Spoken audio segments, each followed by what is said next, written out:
বিদুরের খুদ যেমন তোর ভিক্ষার অন্ন তেমন, সেবা দিতে ভুল করিস না। ওই মোহ ভুলে, মোহে, ধন সম্পদের মোহে তুই গোবিন্দ সেবা থেকে দূরে সরে যাস না, ভুলে যা, এগুলো ফেলে দে, আয় আমার কাছে আয়, যেমন করে সেবা দিচ্ছিস তেমন করেই সেবা দে। নিতাই গৌর হরি বল। বলছে বিদুরের খুদ। একবার আপনারা জানেন মহাভারতের কথা একটু বলি। মহাভারতে ভগবান কৃষ্ণ যখন হস্তিনাপুরে যেতেন মা, তখন দুর্যোধন বলতেন, এসো সখা এসো, আমি তোমাকে রাজভোগ খাওয়াবো। কিন্তু গোবিন্দ সেবা করেছিলেন কোথায় মা? রাজভোগ খেয়েছিলেন? তিনি সেবা করেছিলেন বিদুরের ঘরে, তাই না? দাসীপুত্র বিদুর। ভগবান সাকর্ণ সেবা করে জীবকে বুঝিয়ে দিলেন যে অর্থ দিয়ে, ধন সম্পদ দিয়ে, পাণ্ডিত্য দিয়ে কখনো আমাকে পাওয়া যায় না। আমাকে পাওয়া যায় একমাত্র ভক্তি আর প্রেম, ভালোবাসা দিয়ে। যে ভালোবাসতে জানে সে যদি খুদ অন্ন দেয় আমি তাতেই খুশি। তাই আজ ভগবান বলছে, ওরে ভিখারি তুই আয়। আপনারা জানেন মহাভারতে মা যে শবরী প্রভু রামচন্দ্রের জন্য জঙ্গলের ভিতরে সকলের অবহেলিতা ছিলেন, এই শবরী রাম আসবে আমার ঘরে এই বাসনা নিয়ে, বন থেকে কুল তুলে, কুল পেড়ে মুখে খেয়ে দেখতো, এঁঠো করতো, এঁঠো করে খেয়ে দেখতো। কেন বলুন তো? শুদ্ধ ভালোবাসা এটাই বলে। নিজে আগে খেয়ে দেখতো সেটা মিষ্টি না টক। তুই আয় আমার কাছে আয়। ও বাবু, আপনার মূল্যবান সম্পদ আপনাকে ফিরিয়ে দিলে আপনি হয়তো আর নেবেন না, তাই জঙ্গলে ফেলে দিলাম, আমি নিতে পারবো না বাবু। লালা বাবু বলে উঠলেন, শোনো, তাহলে এক কাজ করো, তুমি আমার ঘরে থাকবে, তোমার সমস্ত খাওয়া পড়া যা কিছু আছে দায়িত্ব আমি পালন করব। তোমার খাওয়া পড়ার দায়িত্ব আমার, তোমার দেখাশোনার দায়িত্ব আমার। শুধু তোমার কাজ হবে তুমি প্রতিদিন হরি নাম করবে, কৃষ্ণ নাম করবে, আর আমাকে কৃষ্ণ নাম শোনাবে। সঙ্গে সঙ্গে ভিখারি উত্তর দিল, বাবু আপনার মহলে যদি আমি থাকি, এত সুখ, এত স্বাচ্ছন্দ্য, এত আনন্দ, এত ভালো লাগা, ভালোবাসা, এগুলো যদি আমি পাই, তাহলে আপনার যেমন অবস্থা, আপনি মোহ ঘুমে ঘুমিয়ে আছেন, আমারও সেই একই অবস্থা হবে। দিনে দিনে আমি আমার ইষ্টদেবকে ভুলে যাব। তাই বাবু, আমার কুড়ে ঘরই আমার কাছে স্বর্গ, আমি যাই, আমি এই মহলে থাকতে পারবো না। এই কথা বলে ভিখারি চলে গেল। আর সেই সময় থেকে লালার চিন্তা শুরু হয়ে গেল মা, কখন কিভাবে মানুষের ভিতরে ত্যাগের সৃষ্টি হয়, কোথা থেকে হয় কেউ বলতে পারে না। লালার মনে মনে চিন্তা শুরু হলো, কি এই মহলে থাকলে তবে কি গোবিন্দ ভজন হবে না? এই মহলে থাকলে কি গোবিন্দ সেবা হবে না? এই মহলে থাকলে এত বিষয় সম্পদ সব চিন্তা করতে গিয়ে আমার তো গোনা দিন ফুরিয়ে যায়, তাহলে আমি করব কবে কৃষ্ণ ভজন? চিন্তা শুরু হলো লালা, মাথায় মধ্যে বারবার একই চিন্তা ঘুরঘুর করছে যে আমি কি করব, কি করা উচিত আমার? সময় তো শেষ, কবে হবে কৃষ্ণ ভজন, কবে যাব গোবিন্দ চরণে? লালা চিন্তায় মগ্ন। কিন্তু এক পা দুপা করে যখন মহলের ভিতরে প্রবেশ করলেন, হঠাৎ তার খাজনা আদায় করবার সময় হয়েছে বলে পালকি চেপে লালা চললেন খাজনা আদায় করতে। হরিবল। গোটা রাজ্য ঘুরে ঘুরে মা সারাদিন ধরে খাজনা আদায় করে বেলি অবসানকালে লালা ফিরছে। সন্ধ্যা আগত, দিনের আলো শেষ হয়ে গেছে, রাত অন্ধকার। ঠিক তার আগে, সন্ধ্যার আগে গোধূলি লগ্ন যাকে বলে মা, ঠিক ওই সময়টা, দিনের আলো শেষ, সন্ধ্যা আসছে, ঠিক সেই সময়টা আমি যেন কি শুনতে পেলাম। পালকি থেকে নেমে সেই রজকন্যাকে দেখতে পেয়ে ছুটে গিয়ে তার কাছে গিয়ে করজোড়ে জিজ্ঞাসা করলেন, মা তুই কি যেন বললি, আর একবার বল। রজকন্যা ভয়ে থরথর করে কাঁপছে মা। রজকন্যা মানে ধোপার মেয়ে, যারা কাপড় কাচে তাদেরকে রজক বলা হয়। তা বলছে, বাবু আমি তো আপনাকে কিছু বলিনি, আমি আমার পিতাকে বলেছি বেলা যায় বাসনায় আগুন দাও। লালা বলে উঠলেন, মা আমি যে অন্য কি শুনলাম, তুই তো বারবার একটা কথাই বললি আমায়, বেলা যায় বাসনায় আগুন দাও, বেলা যায় বাসনায় আগুন দাও, বেলা যায় বাসনায় আগুন দাও। হরি বল। মারে, তুই যে আজ আমাকে সঠিক পথের সন্ধান দিলি, আজ তুই বারবার করে আমাকে অন্ধকার থেকে আলোর পথ দেখিয়ে দিলি, তুই বুঝিয়ে দিলি, জানিয়ে দিলি সময় গেলে আর পাওয়া যায় না। তুই তো বললি বারবার। পালকি চেপে ঘরে ফিরে এসে তার সুমতিকে ডেকে বলছে, মা একটা কাজ করবি মা, আমার সারা গায়ে কৃষ্ণ নাম লিখে দে না মা। বাবা কি হলো তোমার, হঠাৎ করে পাগলের মতো করছো? প্রতিদিন তো খাজনা আদায় করে আসো, কই এমন করে তো কাঁদো না, এমন করে তো কাতর সুরে বলো না কিছু।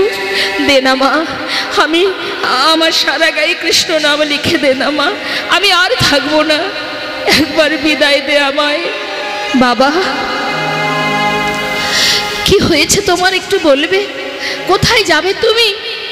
মা সারা জীবন এই সংসার জীবনে অনেক সময় দিয়েছি আমি, আর জীবনে যা কিছু করেছি আমি সেগুলো তোদেরকে দিয়ে দিলাম, তোরা সুখে থাক, ভালো থাক, আর আমায় বিদায় দে মা। এবার যে আমার যাওয়ার সময় হয়েছে, জানিস মা আর বেশি সময় নেই, জানি না এইটুকু সময়ে, এই সময়টুকু আমি আমার গোবিন্দ সেবায় দেব। দেরি না করে লালা সর্বস্ব পরিত্যাগ করে, সমস্ত সুখ স্বাচ্ছন্দ্য পরিত্যাগ করে হরিনাম কৃষ্ণ নামকে সম্বল করে চিরতরে মুর্শিদাবাদ ছেড়ে চললেন বৃন্দাবনের পথে। নিতাই গৌর হরি বল, হরি বল।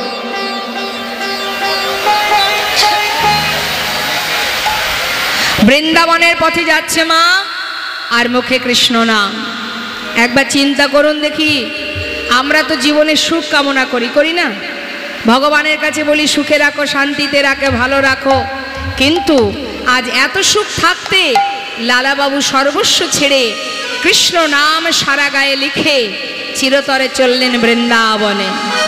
মুখে কৃষ্ণ নাম যাচ্ছে দিনের পর দিন, দেখতে দেখতে 2 মাস কেটে যায়। বৃন্দাবনের পথে লালা নামকে সম্বল করে যাত্রা করে যাচ্ছে। পথ চলিতে আর বলিতে, পথ চলিতে আর বলিতে, পথ চলিতে আর বলিতে, পথ চলিতে আর বলিতে, তোমরা লহ লহ কৃষ্ণ না, রাধে রাধে মধুর না হরি না, লহ গো লহ কৃষ্ণ না, হরি না, মধুর না, লহ লহ কৃষ্ণ না, মধুর না, হরি না। পথ চলিতে আর বলিতে, পথ চলিতে আর বলিতে, পথ চলিতে আর বলিতে, পথ চলিতে আর বলিতে, সন্মুখিয়া ধর রাত্রি, আমি হয়েছি পথযাত্রী। সন্মুখে আধার রাত্রি, আমি হয়েছি পথযাত্রী। সন্মুখে আধার যে পথযাত্রী ও গো চলিতে রাধা হরিবল হরিবল মুখে বলিতে কৃষ্ণ না পথে চলিতে রাধার নাম, কথা বলিতে কৃষ্ণ না পথ চলিতে আর বলিতে আর বলিতে পথ চলিতে আর বলিতে পথ চলিতে আর বলিতে। আরে বাবা, তোমরা রাধা নাম করছো, আমি কৃষ্ণ নাম করছি, দুজনের নামই তো হচ্ছে, তাহলে কি করতে হবে? না না, তা কি করে হয়? তাহলে এক কাজ করি, এই তোমাদের কথাটাও থাক, আবার আমার কথাও থাক, দুয়ে মিলে দুজনকে একসঙ্গে ডাকি। কি গো মা, আমরা তো যুগল ভজন করি, তাই না? আমরা কাউকে আলাদা আলাদা ভালোবাসি? আমরা তো যুগল উপাসনা করি, যুগল ভালোবাসি, তাহলে আমরা যুগল ভজন করব, তাই না? এখন লালা বাবু গাইছেন, কি বলছেন? সবাই মিলে হাত তুলে রাধে কৃষ্ণ, হ্যাঁ, রাধে কৃষ্ণ রাধে কৃষ্ণ রাধে কৃষ্ণ বল, রাধে কৃষ্ণ রাধে কৃষ্ণ রাধে কৃষ্ণ বল, বলো রাধে কৃষ্ণ, ও বলো রাধে কৃষ্ণ রাধে কৃষ্ণ রাধে কৃষ্ণ বল, রাধে কৃষ্ণ রাধে কৃষ্ণ রাধে কৃষ্ণ হ্যাঁ, বৃন্দাবন কি রাধে রাধে। সবাই মিলে একবার রাধে রাধে বলবেন, জোরে জোরে বলবেন, বা রাধে কৃষ্ণ বলতে পারেন। তুলুন, হাত তুলুন, হাত না তুললে মনের জোর আসবে না, আর মনের জোর না আসলে জয়ধ্বনিটাও জোর হবে না। তুলুন সবাই মিলে হাত, আর জোরে জোরে বলবেন বৃন্দাবন কি। ফিস ফিস করে বললে হবে না, আরো জোরে বলতে হবে, যার কণ্ঠে যতটুকু জোর আছে। হ্যাঁ, তুলুন হাত। বৃন্দাবন কি, যমুনা মাই কি। হয়েছে, 12 আনা হয়ে গেছে, আর 4 আনা কি হবে তো? আরেকটু জোরে। আমার ঝগড়া টগড়া করেছেন কোনোদিন?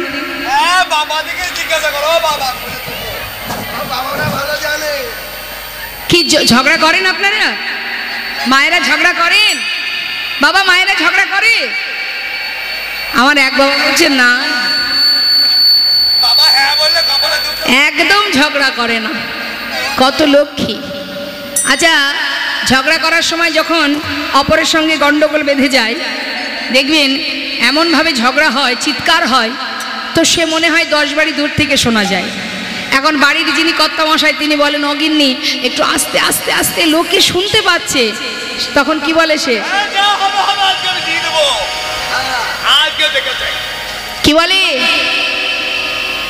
বলে, শোনো, যে যা বলে বলুক, যে যা শোনে শোনো, আজকে যখন গন্ডগোল বেঁধেছে, আজ ওর একদিন আর আমার একদিন, কারোর কথা শুনবো না। মুকুন্দ দাস মৃদু হেসে বলছেন, রঘুনন্দন, ভগবানের সেবা বললেই সেবা হয় না রে বাবা, তার অনেক নিয়ম আছে, অনেক মন্ত্র জানতে হয়, তুমি তো কিছু জানো না। ছোট্ট ছেলে বললেন, বাবা, আমি হয়তো তোমার মতো মন্ত্র জানি না, কিন্তু আমি যদি ওকে ভালোবেসে খাওয়াই, ও কি খাবে না? মুকুন্দ দাস ভাবছে, সত্যি তো, মন্ত্রের কি বা প্রয়োজন? যদি কেউ ভক্তি ভরে ভালোবেসে খাওয়ায়, সবার উপরে তো ভক্তি, ভক্তি ভরে যদি কেউ সেবা দেয়, তাতে মন্ত্রের দরকার হয় না। যাক, ভালোই হলো। শোন বাবা, আমি রান্নাঘরে সব কিছু গুছিয়ে রেখেছি, তুই একটু রান্না করে সেবা দিস, আমার জন্য প্রসাদ রাখবি, আমি চললাম গ্রামে। ঠিক আছে, তুমি চিন্তা করো না, যাও। তাও আসছে না, এত করে ডাকছে, আসছে না। চিন্তা করছে, সে যদি না খায় বাবা আমাকে বকবে, আমি তাকে বড় মুখ করে বলেছি আমি তাকে খাওয়াবো, আসবে না মানে? শোনো গোপীনাথ, তুমি আসবে না তো? ভালোই ভালোই যদি পারো চলে এসো। আর শোনো, যদি তুমি না আসো, জানো তো, আমি যখন না খাই, আমার বাবা আমাকে লাঠি দিয়ে, লাঠির ভয় দেখিয়ে খাওয়ায়। আসবে না তো? দাঁড়াও। ঘর থেকে বাইরে বেরিয়ে খুঁজে খুঁজে জঙ্গলের ভিতর থেকে একটা লাঠি জোগাড় করেছে, লাঠি নিয়ে ঠাকুর ঘরে ঢুকেছে, আসবে তো চলে এসো, না হলে এই যে হাতে লাঠি আছে না, এটা দিয়ে না আমি তোমাকে মেরে মেরে নিয়ে আসবো। এমন শুদ্ধ ভক্তি, আর পারছে না প্রভু দূরে থাকতে। বল। মনে মনে চিন্তা করছে, ভক্ত তুমি মারবে বলে লাঠি এনেছো, কত ভালোবাসলে, অন্তর থেকে কতটা ভালোবাসলে যে লাঠি নিয়ে সামনে দাঁড়ায়। ভালো চাও চলে এসো, না হলে লাঠি দিয়ে মারবো। আর পারছে না, পাথরের মধ্যে শক্ত কঠিন পাথরে থাকতে পারছে না, মনটা চঞ্চল হয়ে গেছে। কতক্ষণে যাব আমি? কখনো কাঁদছে, ও গোপীনা এসো না, আমার কি কষ্ট হয় না? কখন থেকে ডাকছি তোমায়, একবার এসো, শিগগির এসে খেয়ে নাও। প্রভু আর থাকতে পারছে না, পাথর থেকে বিগ্রহ থেকে সচল মূর্তি ধারণ করে এক পা দোপা করে সে পাতা আসনে বসেছে। কে করেছে রান্না? আমি করেছি। যেই না লাঠির ভয় দেখিয়েছে আর সেই চলে এসেছে। শিগগিরই খেয়ে নাও, আজ বাবা ঘরে নেই। যেই না মুখে দিয়েছে, কেমন হয়েছে? নিশ্চয়ই ভালো হয়নি, কখনো তো রান্না করিনি। একটু কষ্ট করে খেয়ে নাও, কাল বাবা ভালো করে রান্না করে খাওয়াবে। ভগবান চোখের জলে মুখ ভাসিয়ে কাঁদছে। ভক্ত তুমি জানো না সে যে কত সুস্বাদু। ভক্ত যদি আমাকে সেবা দেওয়ার জন্য রন্ধন করে, সেটা খারাপ হবে কেমন করে? এতদিন এই ঘরে আছি, এমন অমৃত কোনোদিন পাইনি আমি। এই যে কত স্বাদ, এই যে অমৃত, আমি তোমাকে বলে বোঝাতে পারবো না। এ তো আমি জানি, আমার ভক্ত যখন আমার জন্য রন্ধন করে সে যে কত সুস্বাদু হয়, সে তো আমি জানি, তুমি বুঝবে না। এতদিন আমি তাকে সেবা দিই, কোনোদিন তার পাই না দেখা। আজ আমি ঘরে নেই, আজ সেবা করে নিল, কি করে হতে পারে? অসম্ভব। হ্যাঁ, সে তো পাথরের বিগ্রহ, সে তো চলতে পারে না, কথা বলতে পারে না, সে কি করে খাবে? যার যেমন ভাব তার তেমনই লাভ। সারা জীবন ভেবেছে সে পাথরের বিগ্রহ, সেই জন্য কোনো দিন সেই মুকুন্দ দাস তার দেখা পায়নি। আর যেজন নিজের ভেবে ভালোবেসেছিল সে সাক্ষাৎ দর্শন পেল। কি করে সম্ভব?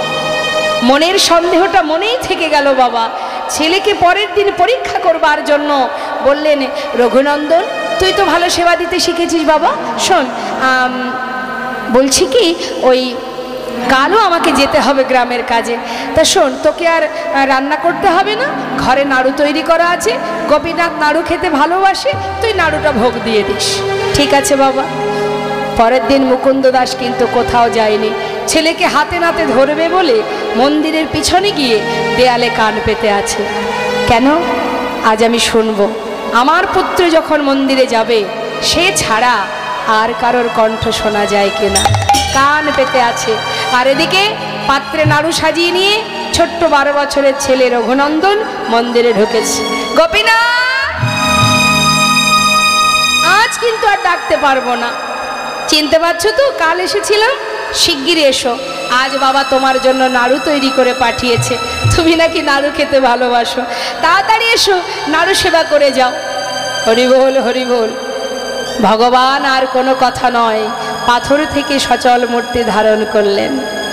এসে বললেন, ভক্ত কেউ যদি আমাকে ডাকার মতো একবার ডাকে, আর সেই ডাক যদি আমার কানে একবার পৌঁছে যায়, ভক্ত যদি কোনোদিন আমাকে ভুলেও যায়, আমি সেই ভক্তকে যুগে যুগে ভুলি না।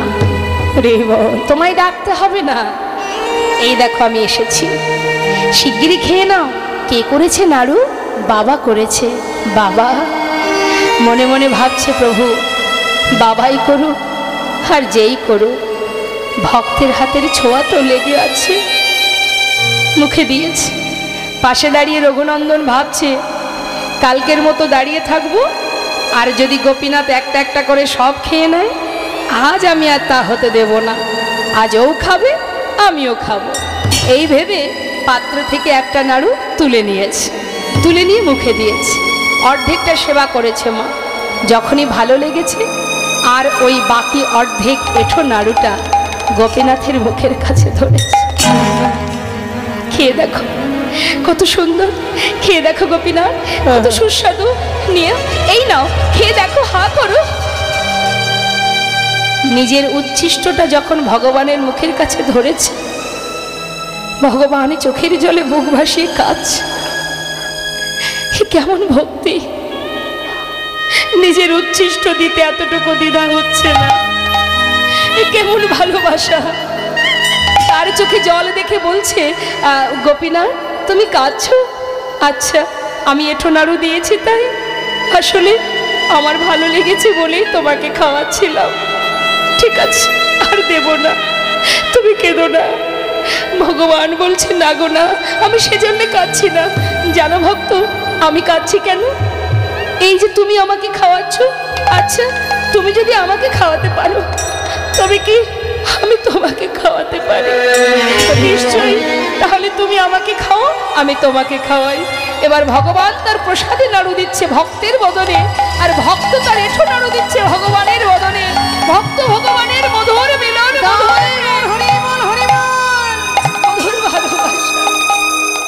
ভগবান কৃষ্ণচন্দ্র গিয়েছিলেন হস্তিনাপুরে।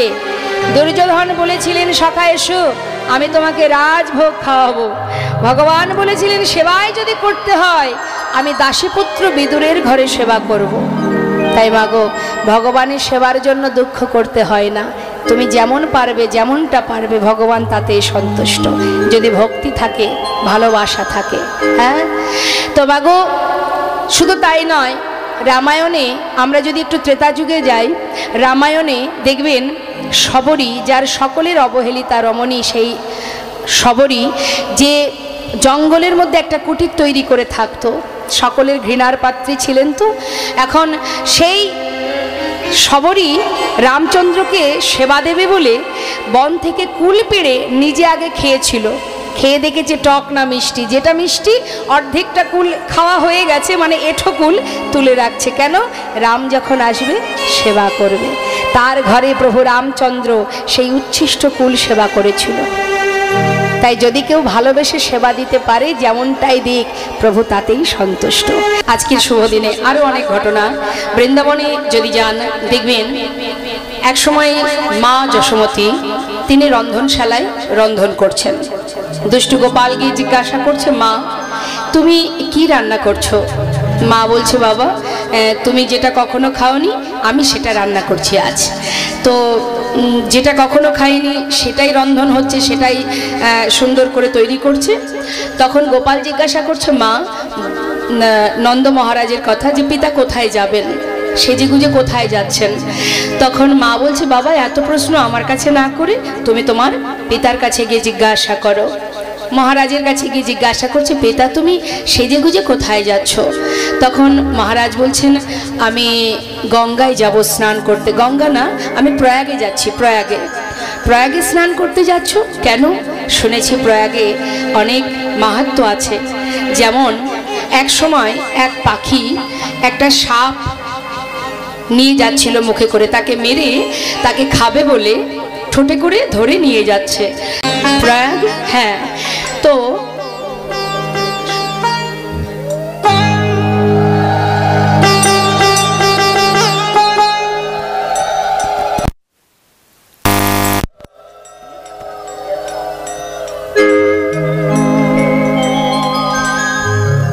বলছে, তুমি কেন বৃন্দাবনে? তখন প্রয়াগ বলছে নিজ মূর্তি ধারণ করে, হে মহারাজ, সারা জীবন সারা বছর ধরে মানুষ প্রয়াগে স্নান করে তাদের সমস্ত রকমের জ্বালা যন্ত্রণা পাপ তাপ দূরীভূত করার জন্য। কার্তিক মাসের পয়লা দিন থেকে, হ্যাঁ, তো এইরকম কিছু কিছু দিন আছে যে দিনগুলো আমাদের জীবনে শুভ, তার কোনো সময় অসময় নেই, সারা দিনই শুভ। কখনো আমরা পঞ্জিকা দেখি না কয় ঘন্টা শুভ কোনটুকু অশুভ, এরকম কোনো বিষয় নেই। এই দিনটা শুভ, শুধুই শুভ। যখনই যে কর্মই করো না, বসুন, যে কর্মই আপনি করুন না কেন, ভালো কাজ যদি করা যায়, ভালো কথা, ভগবত ভক্তি কৃপা লাভ করা যায়। আজকের দিনে অনেকে দেখবেন হাল খাতা করে, কেউ বা সোনা কেনে, হ্যাঁ, সেটা ভৌতিক জগতের বিষয়, কিন্তু আমাদের মাথায় রাখতে হবে ভক্তি জগতে আমাদের প্রবেশ করতে হবে। যতটুকু ভক্তি অর্জন করতে পারবো আজকের শুভ দিনে, যতটুকু আমরা হরিকথা, কৃষ্ণ কথা বা ভগবত কৃপা, তার সেবা, এগুলো দিতে পারবো, দান করতে পারবো, সেটাই আমাদের জীবনের উত্তম কর্ম হবে। তা সেই শুভক্ষণে আমরা সবাই একত্রিত হয়েছি। আজ আমরা ভাগ্যবান, ভাগ্যবতী যে আজকের এই মুহূর্তে আমরা যদি ভগবানের কৃপা লাভ করতে পারি, যদি তার হরিকথা কৃষ্ণ কথা শ্রবণ করতে পারি, তাহলে একটু হলেও যদি আত্মনিবেদন করা যায়। ভগবান বললেন, কেউ যদি একটিবারের জন্য বলে যে হে প্রভু আমি তোমার, সে হাসির ছলেই বলুক, মন থেকেই বলুক, ভক্তি ভরেই বলুক, যেমন করেই বলুক, একবার যদি বলে যে আমি শুধু তোমার, এইটুকু যদি কেউ বলতে পারে, ভগবান বললেন আমি যুগে যুগে সেই ভক্ত চরণে দাস হয়ে পড়ে থাকি। তাই গৌর হরিবোল হরিবোল। তাই আনন্দের মুহূর্তে, শুভ মুহূর্তে আমরা এই কিছুক্ষণের জন্য কৃষ্ণ নামের মধ্যে, হরি নামের মধ্যে যাতে নিজেদেরকে ডুবিয়ে রাখতে পারি, আমাদের আস্বাদনের বিষয় ভক্ত অনুরোধে ভক্ত ভগবানের মধুর একটি লীলা, লালাবাবু জগৎ। আমরা শুধুমাত্র দেখাশোনা করছি, ম্যানেজারই করছি, দেখভাল করার দায়িত্ব আমাদের। তা বৈষ্ণব মহাজন বললেন, কাতব কান্তাকাস্তে পুত্র সংসারবতীব বিচিত্র নলিনেই জলগত তারালাং তদ্বদতিশয় চকল। কেউ কারো নয়, খালি হাতে এসেছি, খালি হাতে চলে যেতে হবে। শুধু একটা জিনিস যাবে, তোমার কর্ম অনুযায়ী যে ফলটা তুমি অর্জন করেছো, সে সুকর্ম করলে সুফল, কুকর্ম করলে কুফল, ফলের বোঝাটা তোমাকে কাঁধে করে নিয়ে যেতে হবে। তার মানে কি বাবা, আমরা কিন্তু কেউ খালি হাতে যাচ্ছি না মা, কিছু না কিছু সঙ্গে নিয়ে যাচ্ছি। সেটা কি, আমি আমার কর্মটাকে নিয়ে যাচ্ছি। তা কর্ম অনুযায়ী পরবর্তীতে সেই মতোই আমাদের সেই জায়গাতেই জন্ম নিতে হবে। তবে জানি না, কর্ম যদি সঠিক হয় তবে তো আমরা মনুষ্য কুল থেকে উদ্ধার হব এবং গোবিন্দ চরণ পাব। দেখুন, এই যে মনুষ্যকুলে জন্ম পাওয়া, এটাই আমাদের জীবনের বড় পাওয়া। যদি বলেন কেন, একটা বনের পশু সে কি কৃষ্ণ সেবা দিতে পারে, ভগবানের সেবা দিতে পারে? বনের পশু পারে কি? পারে না। বৃক্ষকুলে যারা আছে, বৃক্ষ, তারা কি পারে? কারা পারে? মানুষ পারে, আমরা পারি। আমরা ভগবানের সেবা দিবার উপযুক্ত জন্ম পেয়েছি, তাই তো? তাই দেখুন, একদিন দুদিন নয় মা, আমরা 84 লক্ষ জনই ভ্রমণ করছি, এখনো পর্যন্ত গোবিন্দ চরণে আমরা কেউ পৌঁছাতে পারিনি, কেউ এখনো আমরা পৌঁছাতে পারিনি। তার চরণে পৌঁছাবার উপযুক্ত জন্ম হচ্ছে এই মানব জন্ম। 84 লক্ষ জনই ভ্রমণ করছি, কীটকুলে, পশুকুলে, পক্ষীকুলে, বৃক্ষকুলে, জলজা নবলক্ষানে স্থাবরা বিংশতি, কৃমিয়া রুদ্র সংখ্যক পক্ষী নং 10 লক্ষ কম, 30 লক্ষানি পশু বনশ্চ 24 লক্ষানি মানবা। এটাই আমাদের প্রথম নয়, এর আগে আমরা অনেক জন্ম পেয়েছি। সেগুলো কোথায় পেয়েছি? বৃক্ষকুলে পেয়েছি, পশুকুলে পেয়েছি, কীটকুলে পেয়েছি, কৃমি কীট হয়েছি, তাই তো? বৃক্ষকুলের শেষ জন্ম হলো তুলসী জন্ম। গাভীকুলে অর্থাৎ পশুকুলের শেষ জন্ম হলো গাভী জন্ম। কৃমি কীটকুলে জন্ম পেয়েছি, তার শেষ জন্ম হলো শঙ্খ জন্ম। পক্ষীকুলের শেষ জন্ম হলো ময়ূর জন্ম। তার মানে এতগুলো জন্ম আমরা পার করে এসেছি মা, এসে অবশেষে ভগবানের সেবা পাওয়ার উপযুক্ত জন্ম পেয়েছি, মানব জন্ম। চেয়েছি তাই পেয়েছি, সাধনা করেছি তাই পেয়েছি। আর এই সাধনা করে সুন্দর মানব জন্মটা যে পেয়েছি, শুধুমাত্র কথা দিয়েছিলাম তোমার চরণে পৌঁছাতে চাই প্রভু, তোমার চরণ পাদপদ্ম লাভ করতে চাই। সাউন্ডটাকে একেবারে ড্রাই করবেন না। তোমার চরণ পাদপদ্ম লাভ করতে চাই, তার জন্য যে জন্ম তুমি দিতে পারো, যে জন্ম দিলে তোমার কৃপা পাওয়া যাবে, সেই জন্ম তুমি আমাকে দাও, তাই না? বলেছিলাম, প্রভু বললেন তুই আমার চরণ পেতে চাস, বেশ, তাহলে মনুষ্যকুলে তোকে জন্ম দেওয়া হোক। মনুষ্যকুলে জন্ম দিল, সেবা দেওয়ার হাত দিল, বলবার বদন দিল, হ্যাঁ, ধরে রাখবার হৃদয় দিল, শুনবার মতো শ্রুতি দিল, পাওয়ার উপযুক্ত জন্ম দিল। কাকে পাওয়ার? ভগবানকে পাওয়ার উপযুক্ত জন্ম। এই জন্মে যদি তোমার সাধন ভজন হয়, তুমি যদি সঠিকভাবে সাধনা করতে পারো, তবেই তুমি তার চরণে পৌঁছাতে পারবে। না হলে তোমাকে আবারও এই পিশাচ কুলে, কীট কুলে তোমাকে ভ্রমণ করতে হবে, ঘুরে বেড়াতে হবে, পৌঁছাতে পারবে না। এমনই একটা জনম এই মানব জনম। তাই তো শাস্ত্রে বললেন দুর্লভ জনম মানব জনম, কৃষ্ণ ভজনের জনম। জনমে যদি কষ্ট আসে, আমাদের মনুষ্য জাতির যদি একটু কষ্ট আসে, আমরা কি বলি? কোথায় আর দুর্লভ জনম, সারা জীবনটাই তো কষ্ট পেলাম। অনেকে বলে, হ্যাঁ, সবাই বলে দুর্লভ জনম, শ্রেষ্ঠ জনম। কোথায় আর শ্রেষ্ঠ? সারা জীবনই যদি কষ্ট পেলাম, তাহলে কিসের শ্রেষ্ঠ জনম? আমাদের জীবনের কষ্টের জন্য আমরা দায়ী, অন্য কেউ নয়। জেনে রাখবেন, আমরা জানতে অজান্তে একটার পর একটা অপরাধ করে যাই। জেনে শুনে করলেও যেমন অপরাধ হয়, না জেনেও যদি কেউ কোনো ভুল কর্ম করে থাকে, তাতেও অপরাধ হয়। অনেকে ভুলবশত বলে বসে, না জেনে করে ফেলেছে, ক্ষমা করে দাও। আবার এমন এমন ব্যক্তি আছে, তারা বলে যে না জেনে বিষ পান করলে বিষ নাকি হজম হয়ে যায়। কথাটা কি ঠিক মনে হয় আপনাদের? না জেনে বিষ খেলে বিষ হজম হয়ে যাবে? ভুল করে করে ফেলেছে, ক্ষমা করে দাও। আমি ক্ষমা করলাম, আপনি করলেন। অপরাধ অপরাধী মা, অপরাধ করলে তাকে সাজা পেতেই হবে। হ্যাঁ, যেমন মনে করুন, ভুল করে যদি কেউ কারেন্টে হাত দেয়, কারেন্ট ছেড়ে দেবে? ভুল করে আগুনে হাত দিলে আগুন ক্ষমা করে দেবে? তার প্রমাণ বৃন্দাবনে কৃষ্ণচন্দ্র সখাগণ যখন কালীদহের জল পান করতে যায়, তারা কিন্তু জানতো না জলে বিষ মেশানো আছে, না জেনে পান করেছিল, কিন্তু বিষের যে ক্রিয়া সে কিন্তু দেখা দিয়েছিল। তার তো কোনো দোষ থাকার কথা নয়। তাহলে আমি যদি জীবনে ভুল করি, তার জন্য তো আমি দায়ী, এর জন্য তো মালিক দায়ী নয়। আমাদের জীবনে কষ্ট এলেই আমরা ভগবানের দিকে হাত তুলি, তুমি কষ্ট দিয়েছ বলি না? কিন্তু জেনে রাখবেন, তিনি কখনোই কারোর কষ্ট দেন না।